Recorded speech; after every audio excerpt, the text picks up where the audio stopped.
Really glad to be up here in this fine Oklahoma Panhandle weather. So the Bureau of Indian Affairs would like to welcome you to this public meeting for the Shawnee Tribe's Casino Project Environmental Assessment. My name is Gabriel Morgan, and I'm the Deputy Regional Director of Trust Services at the Southern Plains region for the Bureau of Indian Affairs. So the Bureau is within the U.S. Department of the Interior, and I will be one of your facilitators this evening.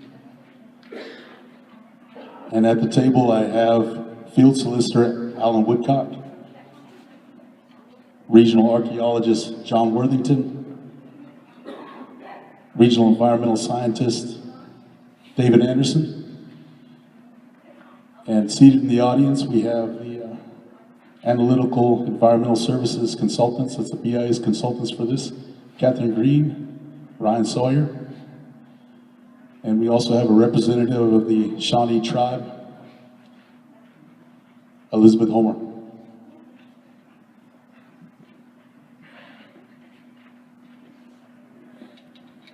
I realize I'd like to recognize some of the elected officials we have here. I understand the Mayor of Guymon is here. And representing the tribe will be Elizabeth Homer.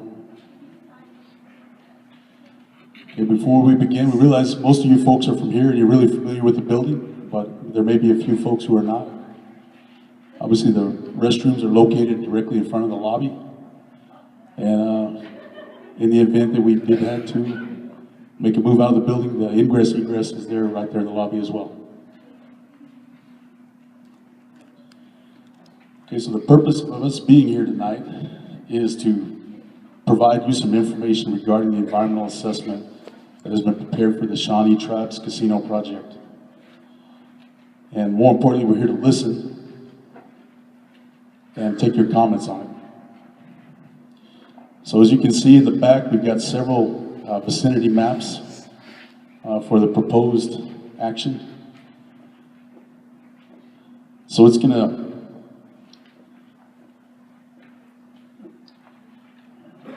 all right, so what is proposed is a casino, and if the BIA approves the acquisition of the land under trust for gaming purposes, it'll allow for the development of a casino. The National Environmental Policy Act is what's being currently reviewed, and it's also referred to as NEPA. And basically, we have to go through the NEPA process before any approvals on it is taken. So as I stated earlier, the main reason that we are here is to listen and to take your comments. We have a court reporter who's seated to my right who will record the event. It is not necessarily a debate forum for us to sit here and debate the pros and cons of the casino. For us, it is really just to be here with you and to listen to the folks directly from the community. So with that, we're going to have David Anderson, our Regional Environmental Scientist, go ahead and do a brief PowerPoint presentation on the proposed project, the environmental assessment, and the NEPA process.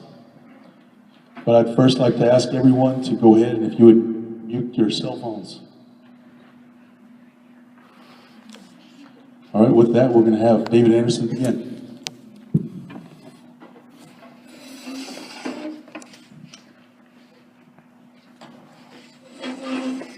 Good cold evening, everybody. Thank you for coming and attending this meeting. As Gabe said, I'm the Regional Environmental Scientist for the Southern Plains region, and as such, one of my primary responsibilities is compliance with the National Environmental Policy Act, commonly known as NEPA.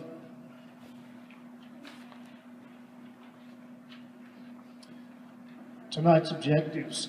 I understand that probably some of you, maybe a lot of you, this may be your first exposure to the NEPA process. So we're going to give a short overview that will inform you a little bit about the NEPA process as well as the Shawnee Tribe's proposed casino project. After that, we hope to obtain comments from the public, from you guys. This is part of a 30-day comment period. This meeting is being held as part of that process. And I hope that most of you have had a chance to take a look at the environmental assessment. And we'll give you a chance to make comments later.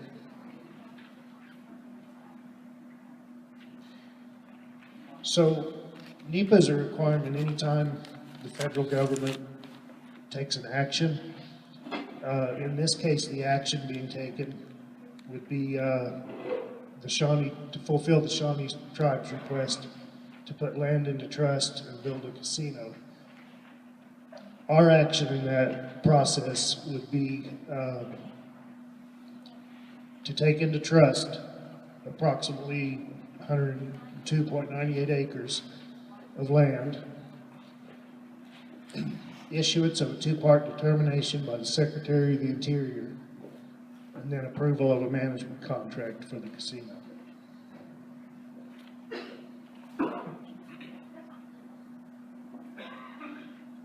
This is a nice little flow chart showing how NEPA works.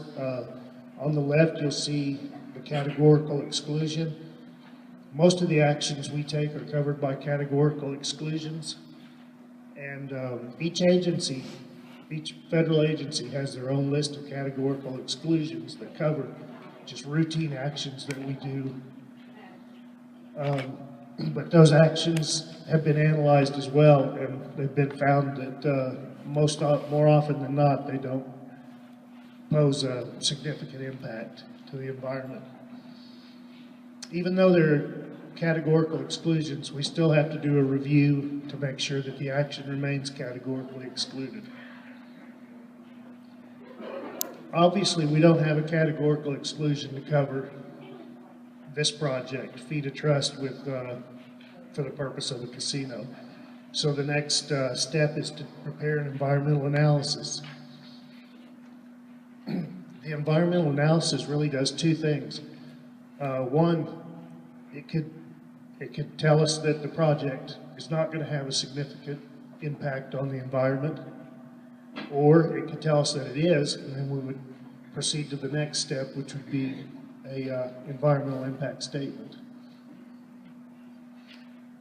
If the environmental analysis reveals that there's not going to be a significant impact on the environment, then a finding of no significant impact is signed. We refer to that as a FONSI.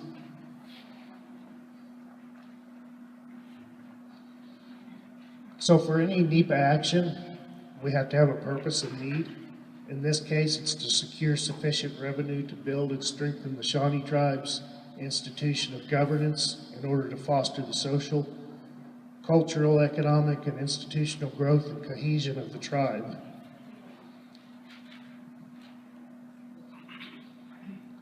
And for the need to improve the tribe's short-term and long-term economic condition and promote self-sufficiency of government operations and members. And this is accomplished by providing the tribe with a steady and reliable income, and makes them less reliable on things like government grants and things like that.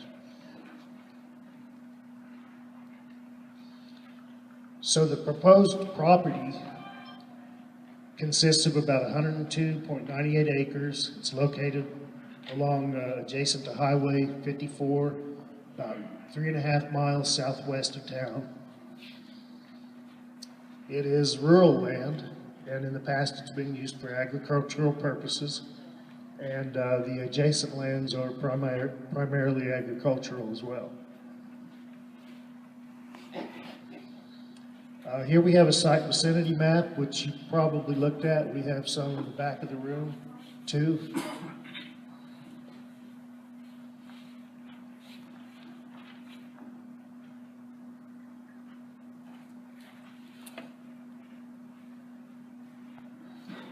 And for the casino itself, it would be about a 42,000 square foot facility. It would consist of about 600 electronic gaming machines and 6 to 8 table games. It would have parking areas, 2 driveways, one onto Highway 54 and one to North 0830 Road. And it's estimated that it would employ about 174 full-time employees.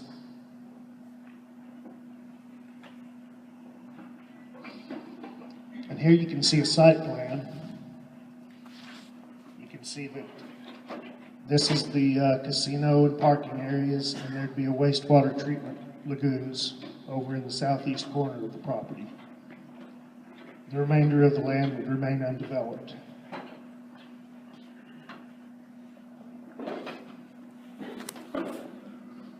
For utilities and services, there would be 2 on-site detention ponds that would take the fast water runoff from parking lots and roofs and detain it long enough to keep try and match the pre-development flows of the land. The water supply is going to consist of 2 groundwater wells, and there would be a above-ground storage tank to store water for fire suppression and peak flows.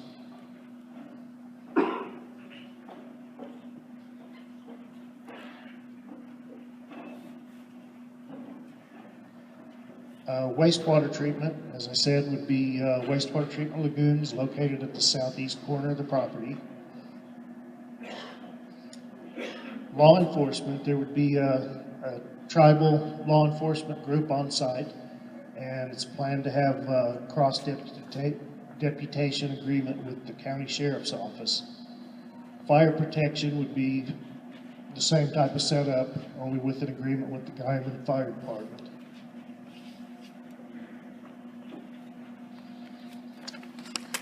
Hopefully you've had a chance to take a look at the environmental assessment. It's available online, shawneeea.com. A copy was also sent to the Guymon Public Library. If you have, this outline should look familiar. It's going to consist of an introduction, alternatives, affected environment, environmental consequences, mitigation measures, consultation and coordination, and a list of preparers, acronyms and references. We're also required to look at the proposed action as well as alternatives. One alternative that we always have to look at is the no action alternative. This project also included a reduced intensity alternative, which would just consist of a smaller sized facility.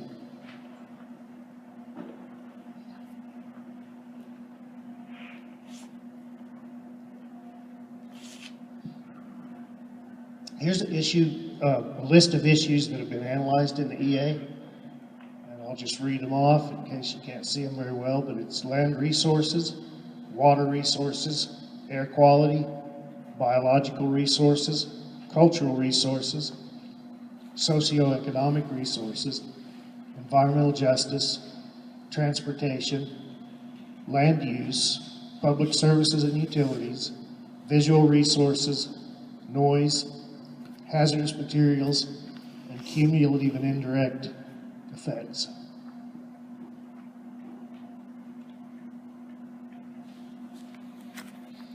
And in the process, there were a number of entities that were consulted, and here's a list of those. It includes U.S. Fish and Wildlife Service, U.S. Environmental Protection Agency, U.S. Army Corps of Engineers, the USD Natural Resource Conservation Service, Oklahoma Historical Society, Oklahoma Archaeological Society, Oklahoma Department of Environmental Quality, Oklahoma Department of Transportation, Oklahoma Water Resources Board, Texas County Sheriff, the Seward County Landfill, City of Guymon, Panhandle Telephone Cooperative, the Tri-County Electric Cooperative, and a number of Native American tribes with ancestral ties to this area.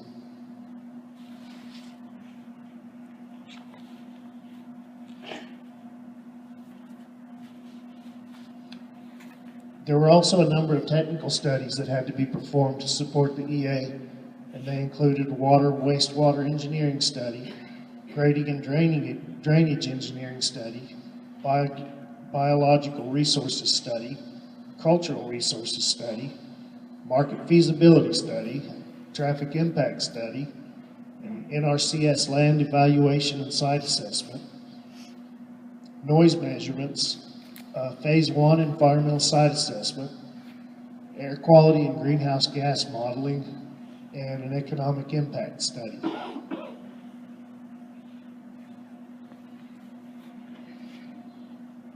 Here's a list of best management practices and mitigation measurements that have been proposed that will help reduce any impacts or eliminate impacts.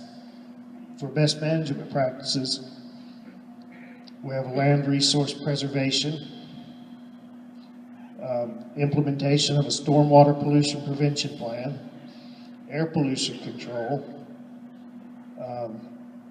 laws for discovery of cultural resources, shield lights downward in order to prevent light pollution to the night sky. For mitigation, there was a purchase of CO2 emission credits, greenhouse gas emission reduction measures include things like recycling, ride sharing, and then pre-construction bird nest surveys to minimize impacts to migratory birds and raptors.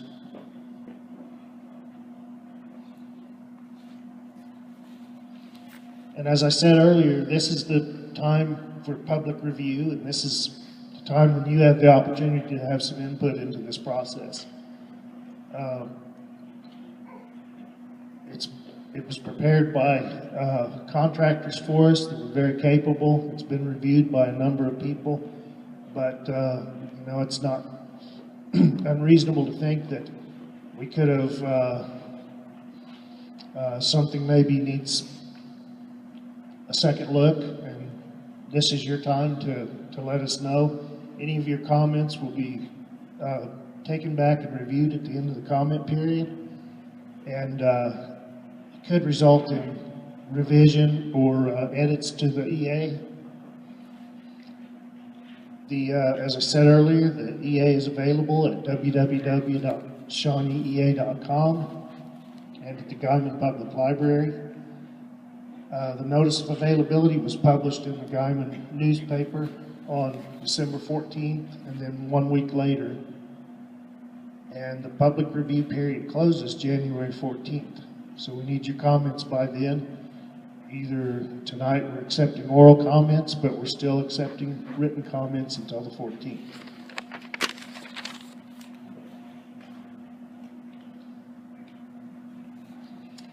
So the steps forward, as I said, the review period ends on January 14th.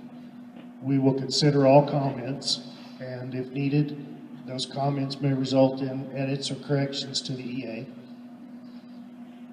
Based on the final EA findings, the BIA will either issue a finding of no significant impact, and if a finding of no significant impact is appropriate, then we proceed to the environmental impact statement. The Secretary will issue a decision on the project, and if the decision is favorable, a two-part determination will be issued, and then the Governor will have a year to concur with that.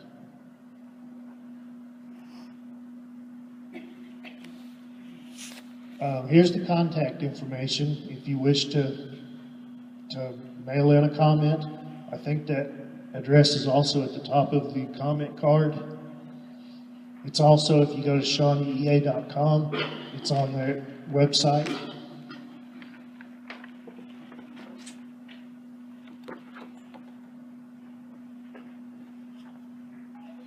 And that concludes my presentation. Thank you. Thank you, Dave. My name's John Worthington, regional archaeologist. Bureau of Indian Affairs.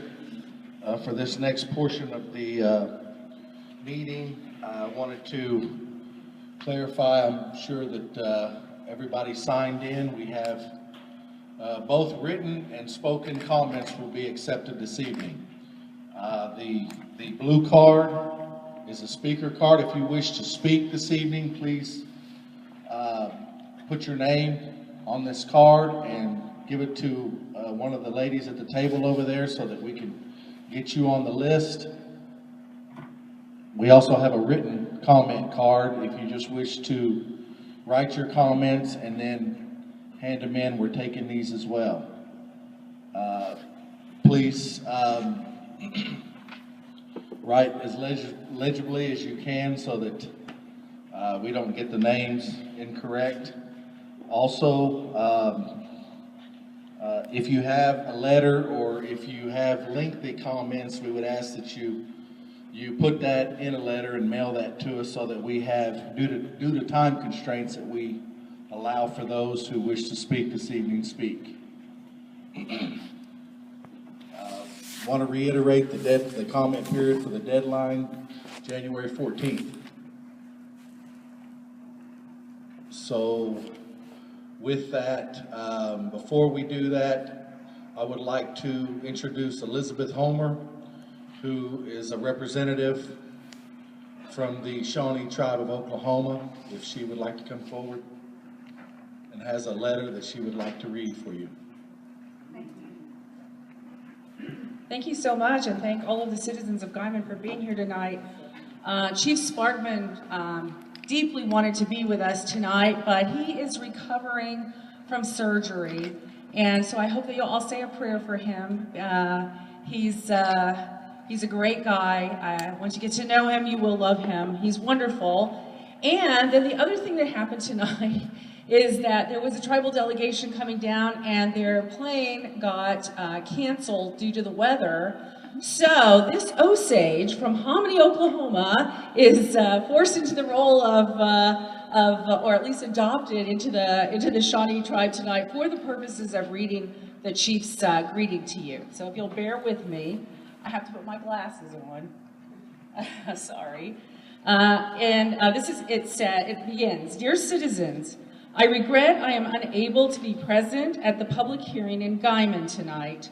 I have visited the Panhandle many times since announcing the project in February 2015 and appreciate the friendships we have formed. Let me say thank you to the Bureau of Indian Affairs for conducting this public hearing to discuss the environmental assessment. It is my hope that this discussion will be productive. My roots are deep in Oklahoma. I grew up on a family farm, helping my parents eke out a living on land that was arid in the summer and brutally harsh in the winter. Does that resonate tonight? As a young boy, I learned to love and respect the land. Our tribe has a sacred heritage with the land. As chief of the Shawnee tribe, you have my word. We will be good stewards of the land in Texas County, where we desire to build this project. We have designed a beautiful facility to complement the unique geography of the Oklahoma Panhandle.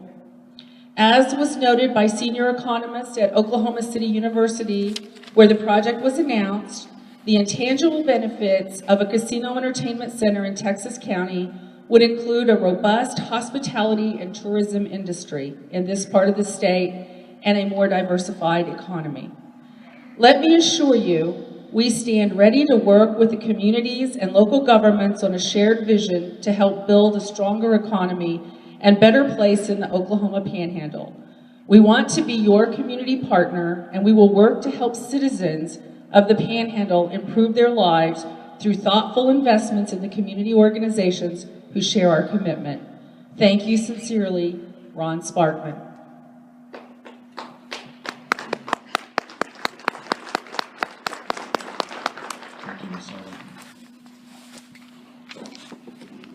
Okay, at this time, we do have some cards here that were turned in, and so just in the order that we've received them, we would like to call Jeremiah Mallard. If you would like to come up, please state your name.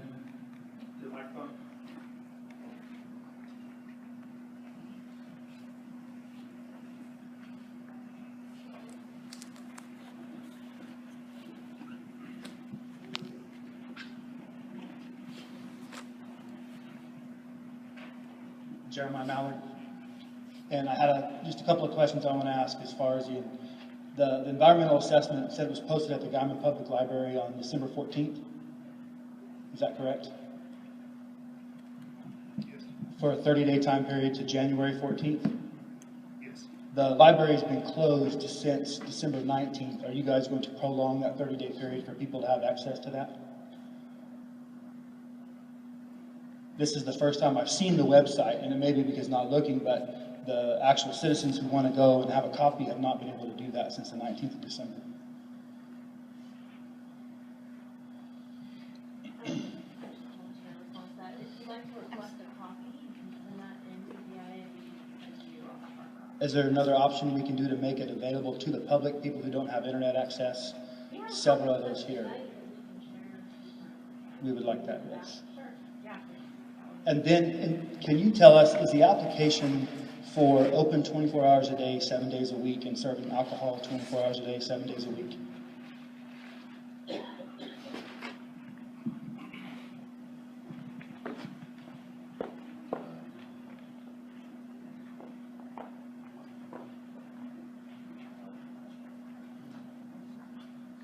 Yeah, I'm not, we can't comment on that. I don't have the, And the point for that question is, how do we do an effective environmental assessment if we don't know the hours of operation and the hours that alcohol is going to be sold? That's my concern on how thorough and effective the assessment is actually becoming. okay, well, we've just noted that comment, so, I mean, and that's what we're here tonight to listen Sure. and get those comments. They will be addressed as they come in. Then my last question for the board of the panel. You mentioned cross-deputization, I can't even say it. You're going to cross-deputize everybody between your quick reaction force, I think is what you said, Texas County Sheriff's Department, or our EMS and fire departments, and Oklahoma Highway Patrol, because I'm assuming because that's on a state highway. If you watch or listen to any of the news in Oklahoma or any of the county news, you understand our budget cuts and constraints. Will there be some kind of financial supplement to help with the cost where that's coming? Our highway patrol is now limited to 100 miles a day in this area or all over the state. And our county sheriff, and I'm not a member of the sheriff's department or any of that, but I do know I pay attention and our budget is very tight in those areas. Will there be some kind of financial help to help an already strained area for that in Texas County? Yeah, and as far as the questions go, we're here to take down the comments. We're not really here to address, can't answer those because that's preliminary right now and it's still in the process. So I just want to reiterate that to the group here that, for your written comments or your oral comments, if you could just make those comments, we're recording those with your name and they will be addressed. Thank you. I appreciate your time and your guys' travel up there. Thank you.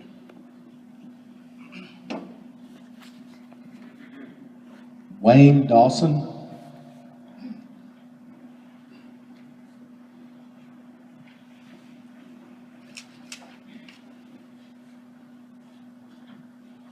Good evening. I'm Wayne. You say the comments will be addressed. How will they be addressed? How do we get the feedback from those comments? That's another question. Sorry.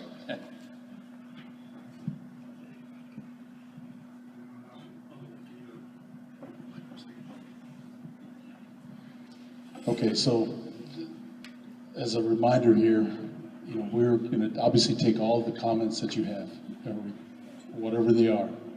We will take all those comments. But tonight, we're here specifically to hear issues you have regarding the environmental assessment. Okay. So the feedback, we have to find out where the comments come from in the future somehow. Okay, I'll make a couple comments. Thank you. Can you speak a little more into the mic? Sure. Thank you. I'll raise it up here.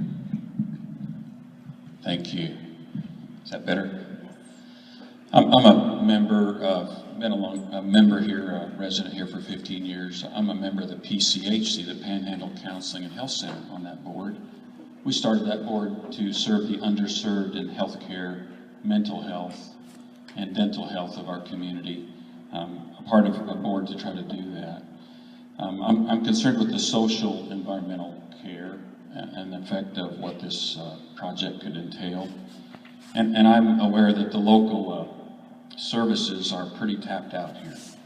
That we have a large refugee population, migrant workers force. Our schools have about a 90% rate of free and reduced lunches, meaning that's a really high percentage of low-income citizens here in our school systems, and our buildings are full. And so with those ideas, as well as I'm a volunteer chaplain with the fire department, I'm a clergy here in town, and that PCHC healthcare member, I just think it's going to be detrimental to the effect of the health of our community. We are stretched in our health care, in our education, and it could cause, and it is proven to cause, casinos do bring gambling addictions. If gambling addictions happen, and I believe they will, on some of that population who is very susceptible to devastation in that area, will there be increase, with those increase in social costs, would you help bear the cost of treatment for those? With my our mental health facilities stretched. What kind of treatment would be available? How could that be compensated? Will you help us deal with that? Or if you won't deal with that, how will we be able to deal with those increased social costs? Thank you.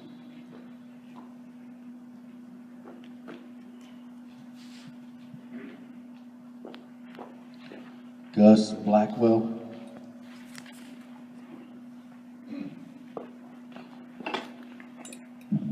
Thank you. My name is Gus Blackwell. First of all, I'd like to thank y'all for being here. It may surprise you, we don't have a whole lot of people come out this way to see us from the government. We do have one other official that should be recognized. Chris Binge is the Chief of Staff for Governor Fallon. He has Representative Bryan. If you'd stand, Bryan came all the way up from Oklahoma City. We appreciate that. Thanks a lot, Bryan.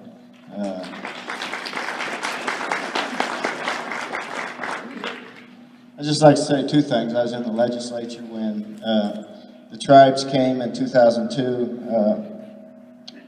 wanted to get the gaming bill passed so they could go into Class 3 gaming.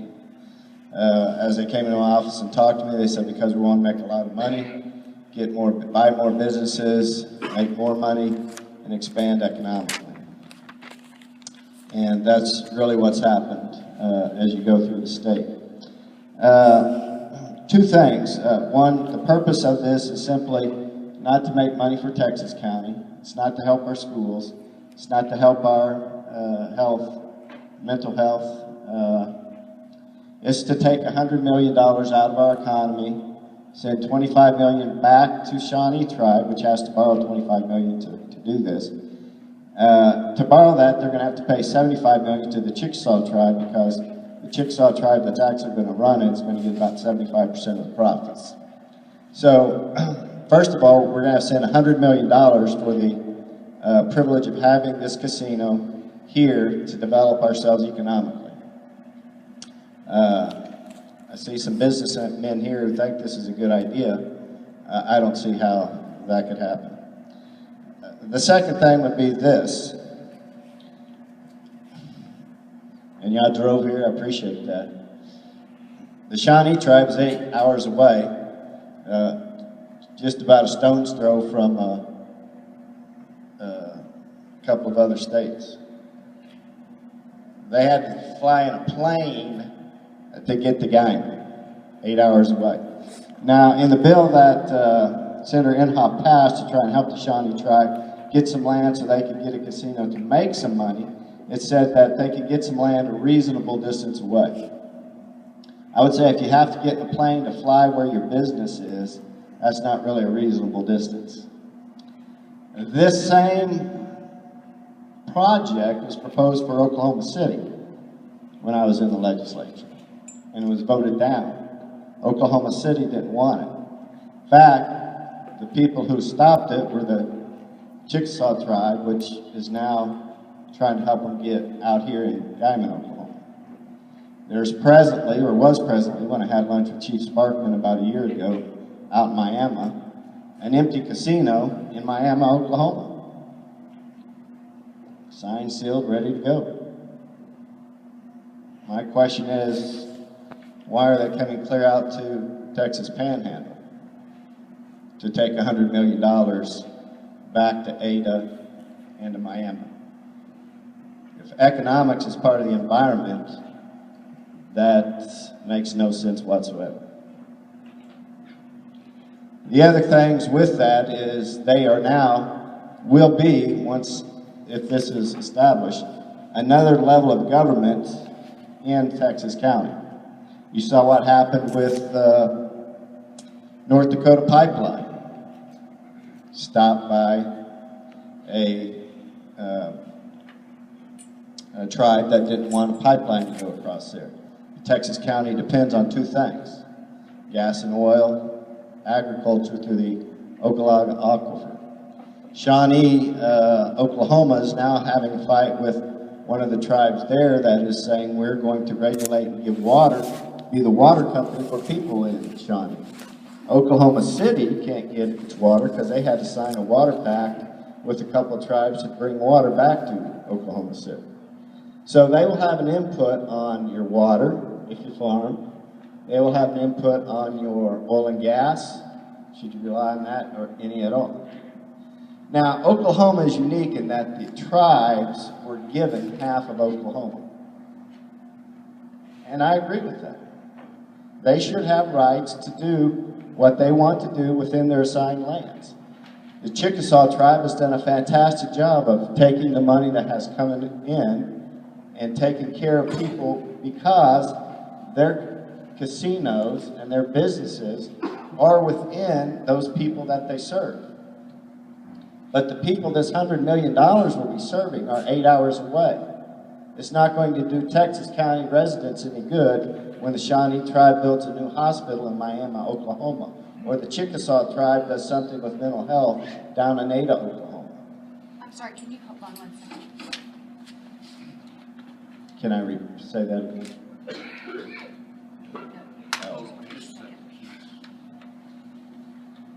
It's okay. My wife tells me to stop all the time. Usually it's followed by sit down, so at least I don't have that. You have to sit down. So that's, You just have to wait.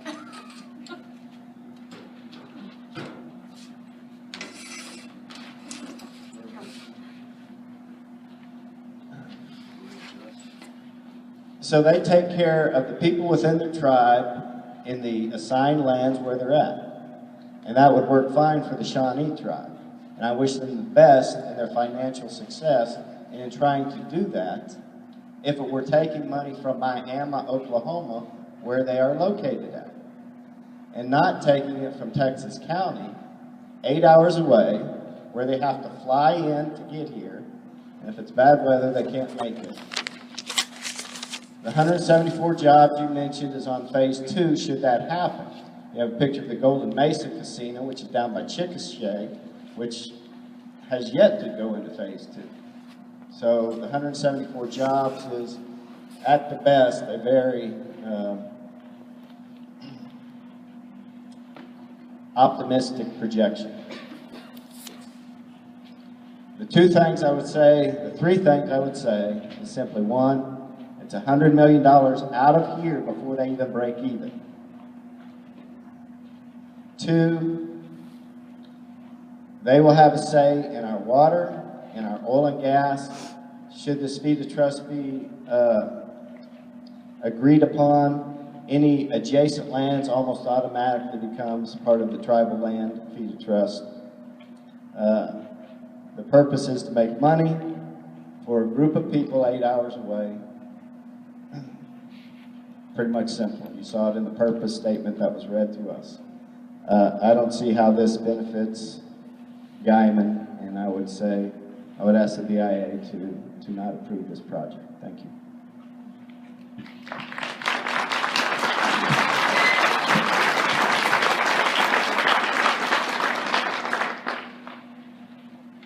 Thank you for those comments. Renee Bagley.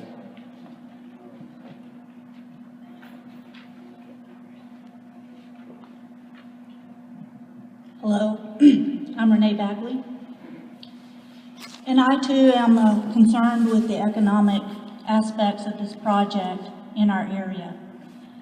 Taking this land out of our governmental control and taxing entities will reduce the amount of money we can spend locally. It'll take away the disposable income that people spend out at the casino versus spending on retail items within the community. I think there's also a grievance in the fact that they will be taking more acres than is what is necessary for their development. Their development calls for roughly 32 acres for the casino parking lot, sewage lagoons, and water well site. However, they'll need 64 surface acres for their water well development.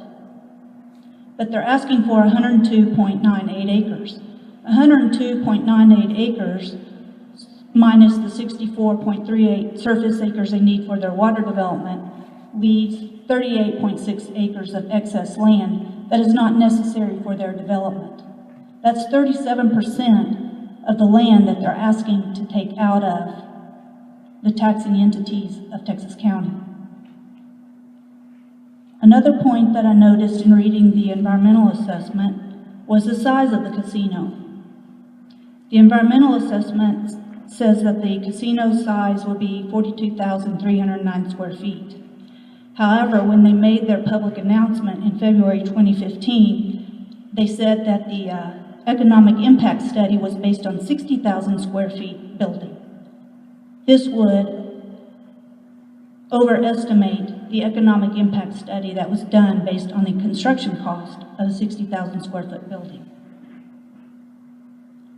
The third thing I'd like to bring up is the fact that having a casino run by a special interest group like an Indian tribe is considered a monopoly form of business.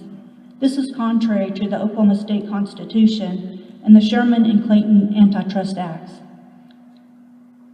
Also would like to know, but as you said, you can't answer our questions. If we've written letters to the BIA in the past, are they included in this 30-day period of comments, or do we need to resubmit our letters? Those were forwarded as part of the official record. Okay, thank you very much for coming out. They're part of the official record. Previous submitted comments. Thank you for those comments. John Garrison.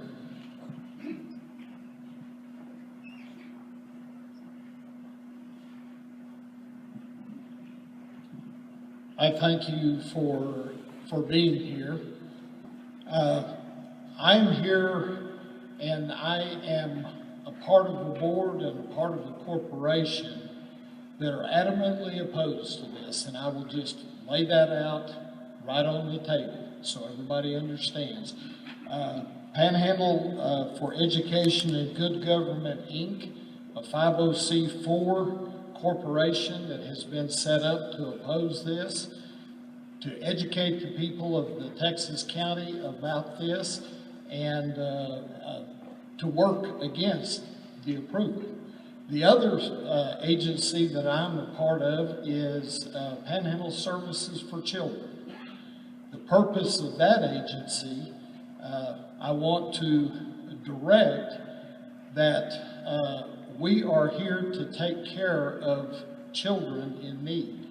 And I'm talking about newborns to 18-year-old children. I will just lay it out. In the month of December, we had to place, here in Texas County, Beaver County, and Cimarron County, we had to place 31 children, take them out of their homes that had home problems, school problems, just various and sundry problems. This agency is a nonprofit agency, and basically we raise the money that is being spent. This last year, there was about $475,000 that was spent on the budget. We get $175,000 from the state of Oklahoma, and the rest of it was raised right here in Texas County, Beaver County, Cimarron County. And we anticipate, if this casino is placed here in Texas County, that we will probably triple or quadruple the necessity of dealing with children because their parents are out gambling, they are spending their resources for whatever number of reasons. So I am adamantly opposed to this because if the casino comes in, I'm going to be up there on their door knocking and asking them to donate to us $1 million to help us take care of the kids that are being affected by the casino itself. And that is one issue. You talk about environment. Yeah, the environment study is important, but it's way more important dealing with the children in this part of the country. I'm very familiar with it because my family owns a ranch in Jay, Oklahoma, which is very close to Miami. I know the problems that go on in Jay, Oklahoma, Grove, Oklahoma, with the gambling addictions, with the problems with parents working jobs, getting their paycheck and going and blowing them in a casino. I'm very aware of the problems that the Indians have over there. That's Cherokee, I understand that. But I'm very aware of it, I've seen it, and I am not wanting to see it in my home. And environmentally, you're going to be affecting me if that casino's put in because I live less than 2 miles away, and that will not make me happy. And so I do appreciate your time here. I want to tell you, though, that it really offends me that you come out here and you want to propose to us all of this information, but you're not willing to answer any questions. You should have brought people who will answer questions. Thank you for your time.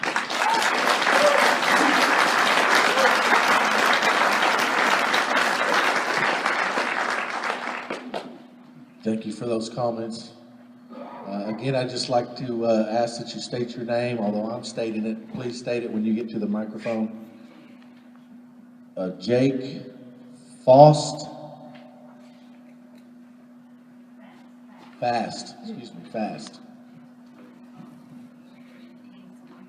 I'm Jake Fast. Can you hear me on the back row? First of all, we want to address the things they talked about. And it said they consulted with a lot of county and local officials. What is your definition of consultation? Did you say this is the way we're going to do it and take it or leave it? Or did you ask for their opinion?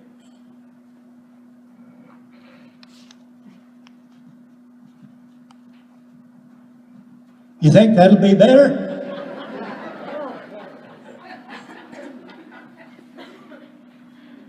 I'm waiting for an answer. Ask it again. Ask it again, Jake. I hear you. You said go to the library and read about this meeting. I went 3 times and it was closed. And now you want to cut off comment on the 14th of January. It ought to be 30 days from today, hasn't it?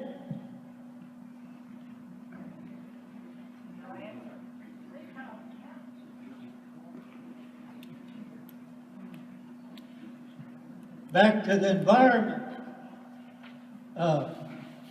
Is there going to be an open air lagoon with sewage in it? treated sewage, but it's gonna be open air lagoon.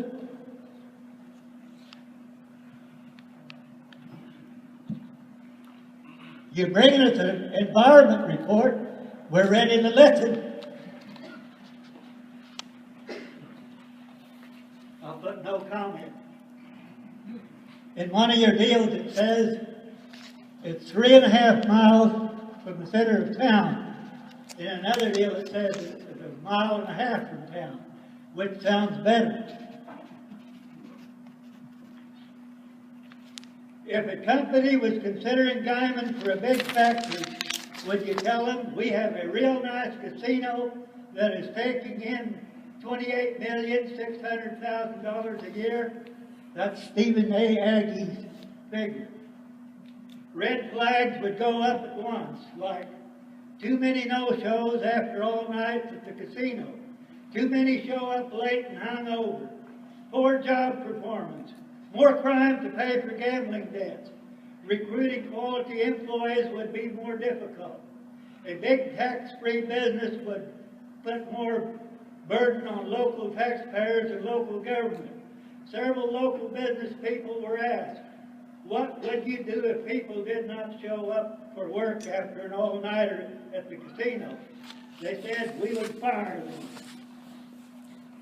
Senator Langford and Representative Lucas were asked, have the 120 plus casinos brought prosperity to Oklahoma? They said they produced no useful product, just an exchange of wealth.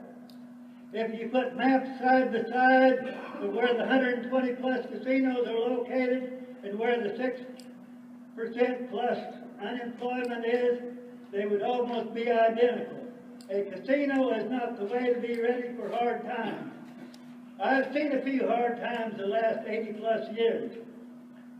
According to the Shawnee application, there are about 790 Shawnee living on the part of the Cherokee Reservation allotted to the Shawnee tribe. They are getting 3 grants amounting to over $1 million. Are they making good use of what they have? Are you making good use of what you have? Most of the Shawnee are living off the reservation. They're out having jobs and being self-supporting, tax-paying, and I think there's jobs available, but if they get too much help, they're not going to go look for them.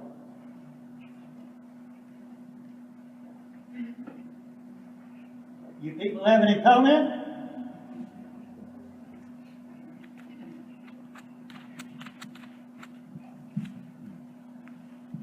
Thank you for your time. Thank you for your comments, Mr. Fox.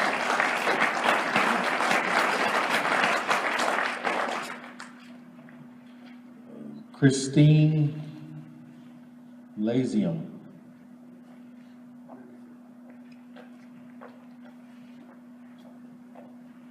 My name is Christine Larson, and I just had one question, and that is there a plan or will the land be put in trust even without the governor's approval?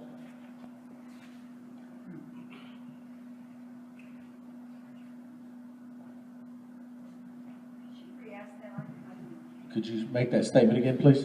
Sure. I have one question, and that is there a plan or will the land be put in trust even if the governor does not approve it?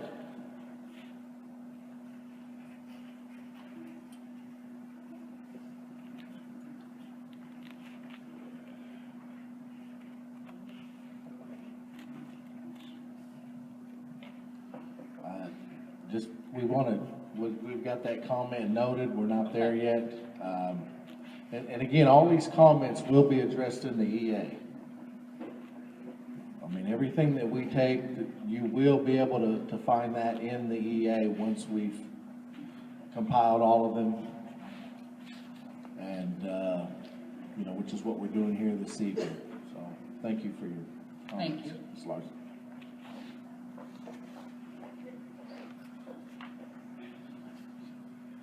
David Traster.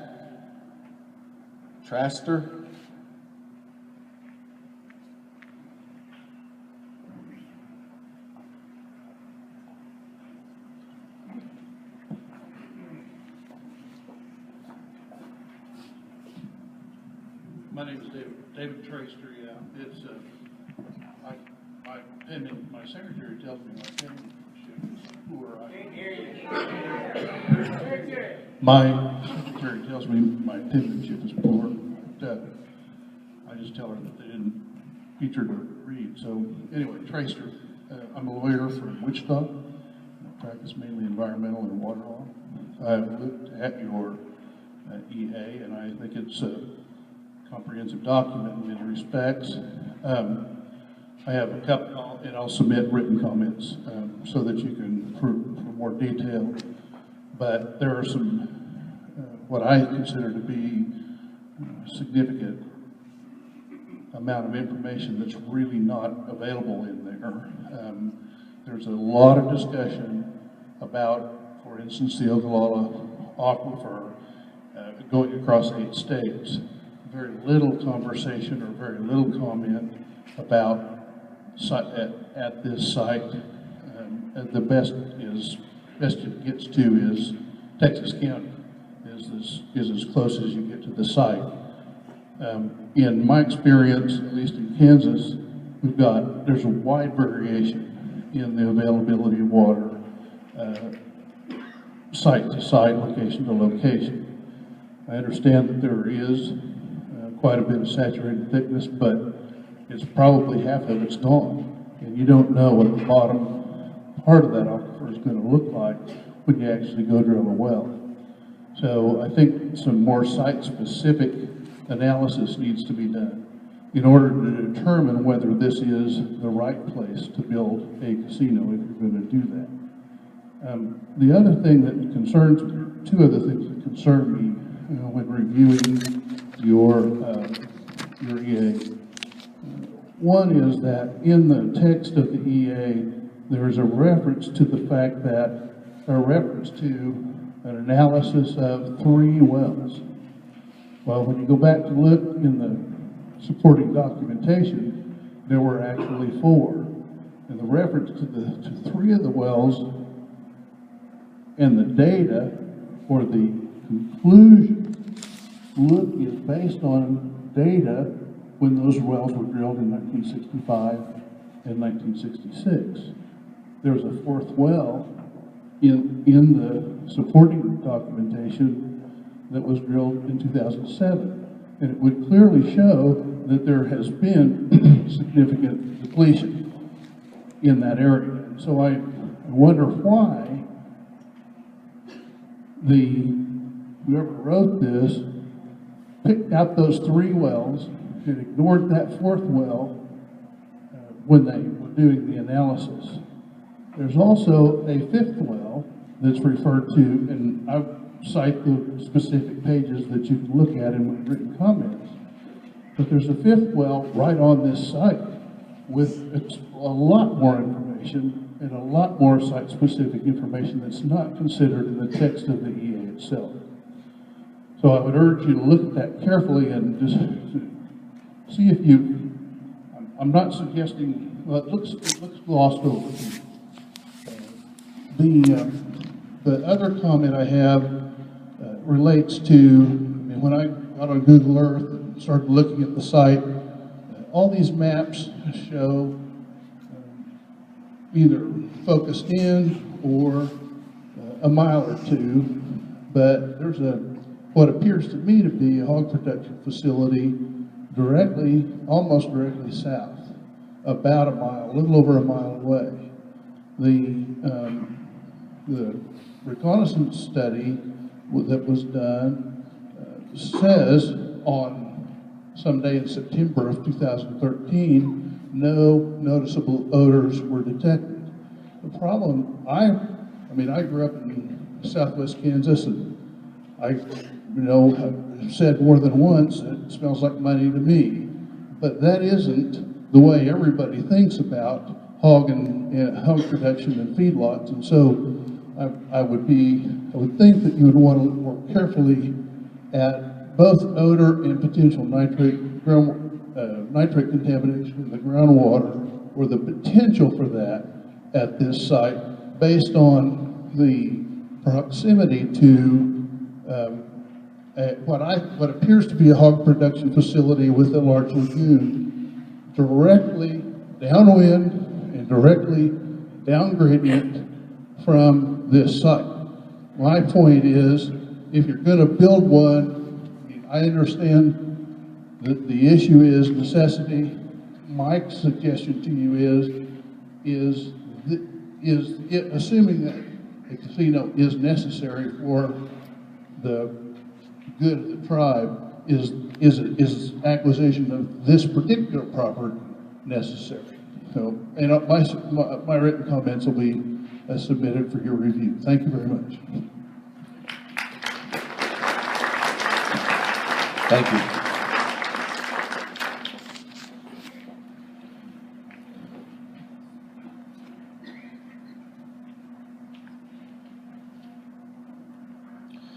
Marvin Odie Nunley.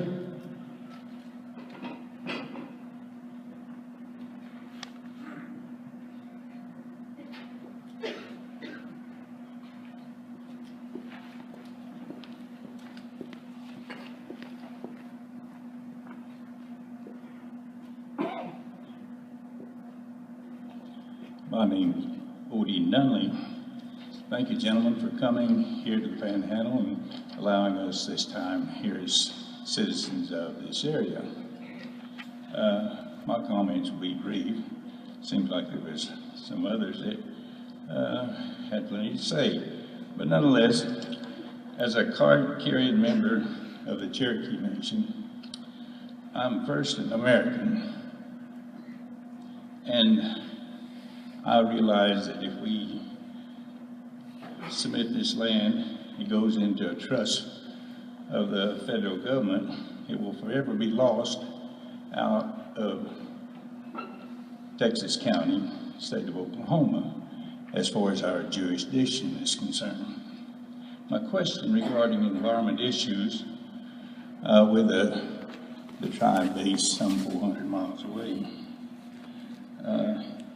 has a little connection with this particular area. And there's lots of issues that I realize you're here for environmental studies and explanations, so I'll not go further than that, other than I am opposed to this acquisition. But I have concern, and Mr. Tracer dealt with most of that, in that of the water. I have a family member, have a son that lives within 1.5 miles of this proposed site. 2 months ago, he had to drop his well another 20 foot for water. And so that is a concern in our area. It's hard to predict, but nonetheless, that being the case. So those are my main concerns, is the water, and then the runoff. The runoff from this area would run downstream. It would come right behind this facility in our small little lake here and make its own way on down toward the Beaver River. So if the lagoon was to overflow, or there was to have these kind of issues, it could drift into the water here in our area. So that is a concern, just something to think about. So thank you, gentlemen, for this time. Thank you, sir.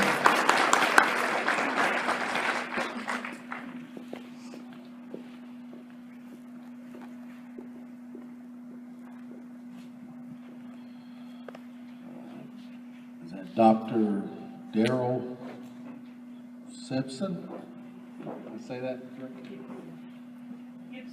Gibson. I'm sorry, Gibson.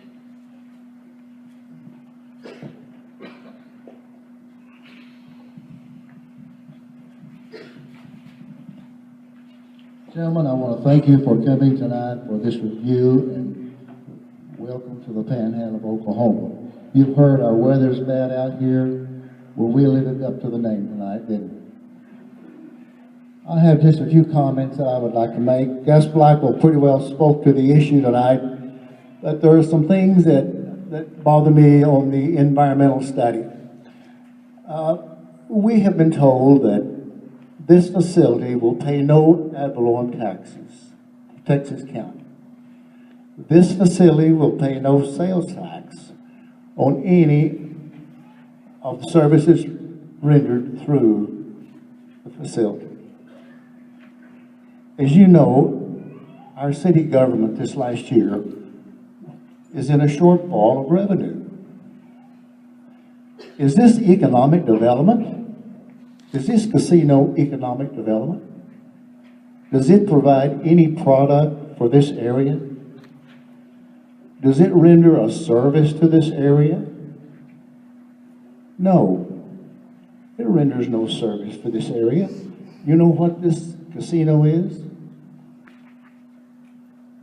Some of the higher-ups refer to it as predatory gambling. What's predatory gambling? That's a transfer of my money to somebody else's pocket. And in essence, that's what the economic effect on this area will be. So that basically is what my concern is for this area. Just one more thing that I want to remind you of. Can we afford, as a community, to have between $18 and $25 million a year transferred out of this area to another area that's 400 miles to the east, to people that have no historic right to the Panhandle, to people that are so far away they don't even meet the federal regulations? Think about these things, folks. We have a lot of things that's facing ahead. Thank you. And thank you for coming. Thank you, Mr. Gibson. Okay, we've got just a few left. Let's just go ahead and finish up. Tom Stevens.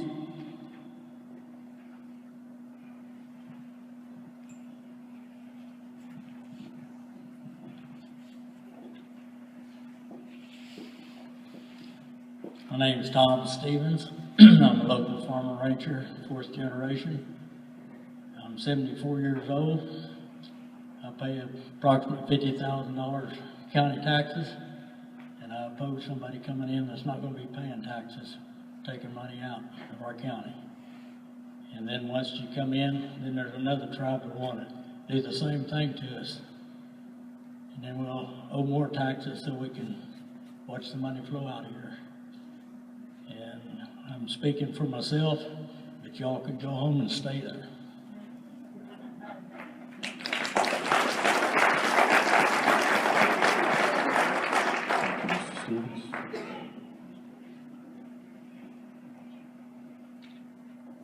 Mike Lindsay.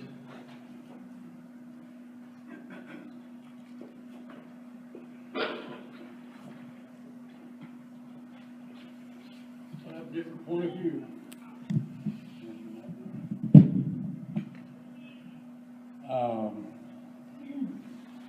First of all, are you real happy with Guymon becoming another Cactus, Texas?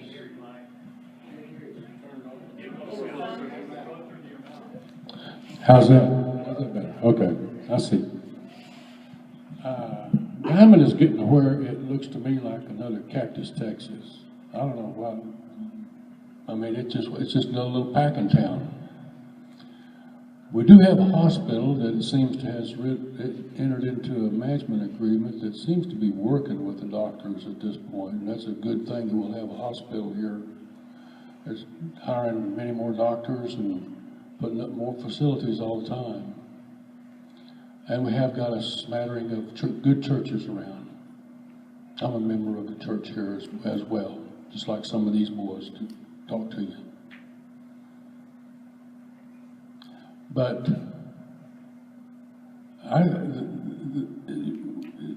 we have a flat economy here that has nothing to grow with. We have several feedlots that are restricted. They can't expand their lagoons. They can't build any new ones. There are feedlots in Kansas that are doubling their size already. There will come a day when beef will be king of protein again. As this country goes back to work and starts making money again, as our new president-elect has promised us, beef will rise. But we just don't have other things that we could, everything is locked down. The gas field that's here, that is an asset for the companies that have it leased up. And it sits on the asset side of their financial page.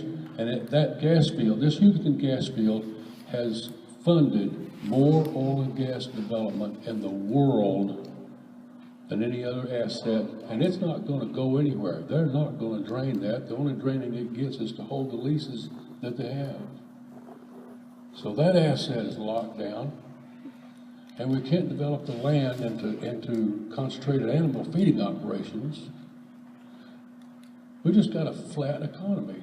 The wages that are here are satisfactory to the producers that are here, whether they're producing hogs or whether they're producing cattle, whether they're producing corn, wheat, whatever it may be, but the wages are flat. We have a school 10 miles off over here that graduates probably 50, 60 students a year. 90% of them can't find a job in their chosen field. We don't have anything that's happening here, folks. But there is an industry that we haven't even touched, and that's entertainment and tourism. No man's land, as we stand here, sit here in the center of no man's land, which is a part of the country that it didn't do us any big favors to join the state of Oklahoma, I can tell you that. If you know about taxes and how taxes are taken out of this place, you'd understand that we are independent within ourselves, yet we are bled by the downstate folks. I don't believe that there's 18 or $28 million worth of homegrown money that's going to leave out of here every year. What these folks are coming in here with this casino are going to do, they're going to mine this gold mine that runs from the northeast corner of town down to the southwest corner of town and stops for nothing except a Coca-Cola and a tank of gas. There's 25 million units on that road that runs through here, Highway 54, every single day. And nobody is mining it. Nobody. That's the market that they want. They don't care to have these guys that are out here working on these hog farms and cowboying around here and working out in the oil field a little bit. They don't care to have them come out there. They know they don't have the money to float that casino. It's that highway out here. I've talked to Chief Sparkman a couple of times myself. He's told me that they can help with schools. Now, whether he will or not, I don't know. But I can tell you this, if they don't come, they can't help at all. He's told me they can help with the downtown area, refurbishing the whole thing. I don't know if he will or not, but if they don't show up, it's sure not going to happen. And you talk about paying taxes. We got a whole Main Street down here that's not paying it together and they're paying any taxes. And you know it, don't you, Doc? It's a cash business. You're not talking about, they're running cash businesses down there and they're not paying any taxes either. With an audit, I probably could.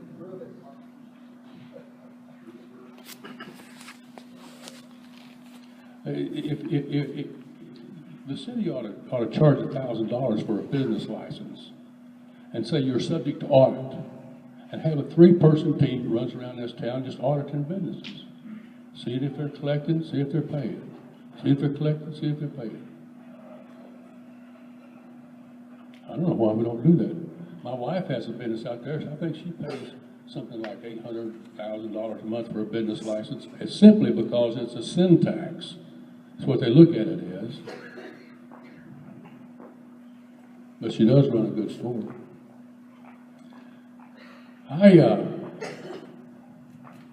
Guymon deserves better than just to sit here like a little old packing town. As a matter of fact, folks, talk about proving something. I know I can get some sheriff's deputies up here and tell you Guymon's probably becoming one of the drug centers of the Southwest. We got all these drugs that have been reduced to misdemeanors, and this is a perfect climate for a drug dealer right in here. They're already here. You don't have to worry about somebody coming here with a casino that's going to drive everything down or go back there stealing from you. They're already doing it. There are people being held up at gunpoint in their homes while their silver's taken from them. Well, that's enough of that. But I do think that Guymon has a lot, No Man's Land has an awful lot to be proud of. It really, really, really does. If you know the history of this place, I used to love to talk to the old guys. When I was about 19, 20 years old, I'd talk to those guys who were about 80, 85 years old and tell me how they got along out here without any social structure, no law to hold them together. It was the moral backbone of the people who lived here that caused that to happen, caused it to stay together and be together and just get rid of the guys that weren't any good. Just, you know, somebody was just a bully or a thug, somebody else would just shoot him and nobody cared. Roll him off over the ditch, and that was the end of that. You can have that kind of attitude. I'm not saying you can kill people like that these days, but you can have that kind of attitude that stands up for the righteous way of doing things. What we need is a regulation from you guys. You talk about the regulations you went through and all the stuff that you looked. We need a regulation from you that says that to stop stupid people from being stupid. Then we wouldn't have any of these problems they're talking about. Thank you. And good night.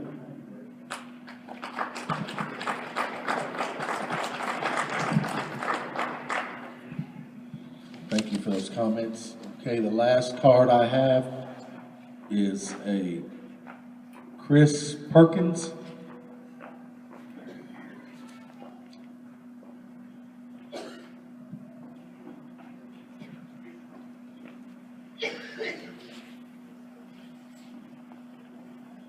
Hello, my name is Chris Perkins, and on September 15th of 1992, Wayne and Beverly Flugstad were found dead at a motel in Las Vegas. They were penniless. Upon investigation, it was determined that it was had been a murder-suicide. The reason this is relevant to me is that these were people I knew. These were my aunt's parents. So I'm here on behalf of those potential future people who are known to frequent casinos and who, for whatever reason, develop addictions and become desperate. Those people have names, they have families, and you all need to know that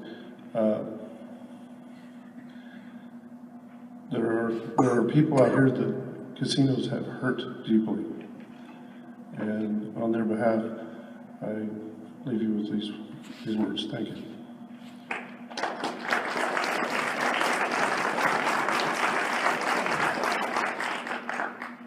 Thank you. Anybody else wish to? I don't have any more cards.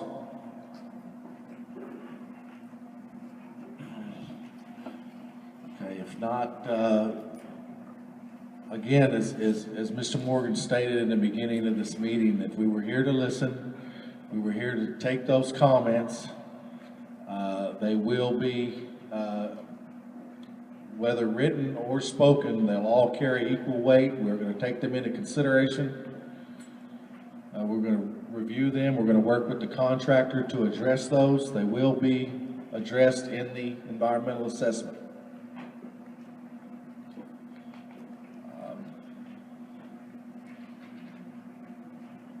At this time, I believe this should conclude the public meeting for this evening. We thank you for coming out. We thank you for having us.